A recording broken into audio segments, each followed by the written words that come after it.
The Kind Bus Driver. Hello everyone, welcome to Learn and Live. Today we have another easy English story for A1 learners. Let's begin. My name is Sam. I am 10 years old.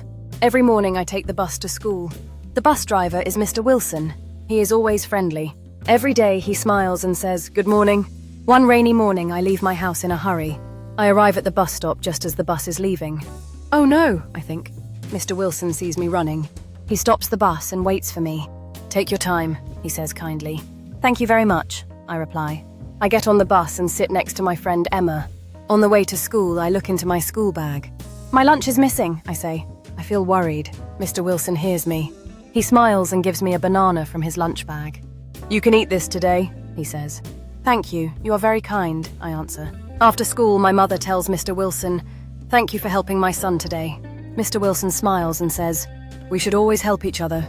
I smile because I learned something important. Kind words and small acts of kindness can make someone's day much better. Lesson: be kind every day. A small act of kindness can make a big difference in someone's life. Thank you for listening. See you in the next easy English story on Learn and Live.